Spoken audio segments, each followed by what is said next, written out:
क्या यही विकसित भारत की तस्वीर होगी, जिसमें आप ट्रैफिक मैनेज नहीं कर पा रहे हैं? आप हर शहर में यह कहा गया कि कोई शहर से निकले नहीं, सब के सब वहीं पर रुक जाएं, आगे नहीं जा सकते, दर्शन नहीं कर सकते। अगर ये सच्चाई नहीं है सभापति महोदय, सब बॉर्डर सील हुए हैं, जितना भारत के लोग सब बॉर्डर सील हुए हैं, और फिर चांद पर पहुंचने का क्या फायदा जब जमीन की समस्याएं न दिखती हों आपको? वो जो डिजिटल इंडिया की बात कही गई थी, वो कहां है? जो लोग अभी तक इस बात की डिजिट नहीं दे पा रहे हैं कि कितने लोगों की जान गई है, कितने लोग वहां पर खो गए हैं। धन्यवाद सभापति महोदय, मैं आपका विशेष धन्यवाद देता हूं कि आपने मुझे बजट पर बोलने का अवसर दिया है। मैं अपने सभी साथी जो विपक्ष के बोले हैं उनसे अपनी बात को जोड़ते हुए मैं भी इस बजट के विरोध में खड़ा हुआ हूं। सभापति महोदय, जो शौचालय बनाए हैं उनमें पानी किसी में नहीं पहुंचता, क्या यही विकसित भारत की तस्वीर बनेगी? ये जनता को धोखा दे रहे हैं 4 इंजन की बात कर करके। क्योंकि जब उत्तर प्रदेश को देखते हैं तो वहां पर जो डबल इंजन की सरकार चल रही है वो डबल ब्लंडर कर रही है। उनके डबल ब्लंडर देखने को मिलने हमें।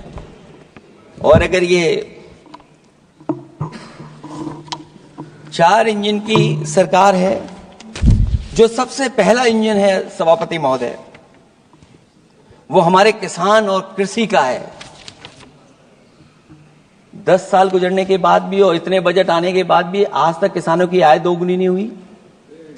यह हमारे तमाम माननीय सदस्य समय समय पर अपने क्षेत्र की जो समस्या है फसल को लेकर के सवाल खड़ा करते हैं। कई किसान नेता आंदोलन कर रहे हैं, अभी भी आंदोलन चल रहा है। सभापति महोदय, इस सरकार के पास जो विकसित भारत का सपना दिखा रही है, अभी तक किसान की आय दोगुनी कैसे हो उसका कोई रोड मैप नहीं है इनके पास। अगर कोई रोड मैप रहा हो तो बता दें हमें। सभापति महोदय, मैं आपके माध्यम से ये बात कहना चाहता हूं कि अमेरिका जा रहे हैं तो पिछली बार हीरा लेकर के गए थे, इस बार सोने की जंजीर ले जाइएगा। जंजीर देखकर शायद उन्हें कोई और जंजीर याद आ जाए। और हो सभापति महोदय, हो सके तो कुछ बच्चे और महिलाओं को अपने साथ तो नहीं, किसी और जहाज में साथ लेते आएगा। वो जहाज भी तो भारत का ही होगा।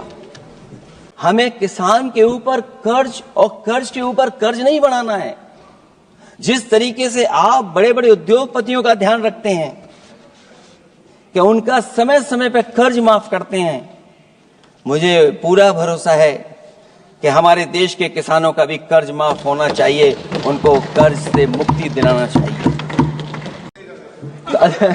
अध्यक्ष महोदय, मैं आपके माध्यम से सरकार से जानना चाहता हूं कि जो अपने आप को डबल इंजन की सरकार कह रहे हैं वो उत्तर प्रदेश के इन्वेस्टमेंट के लिए क्या सहयोग कर रहे हैं।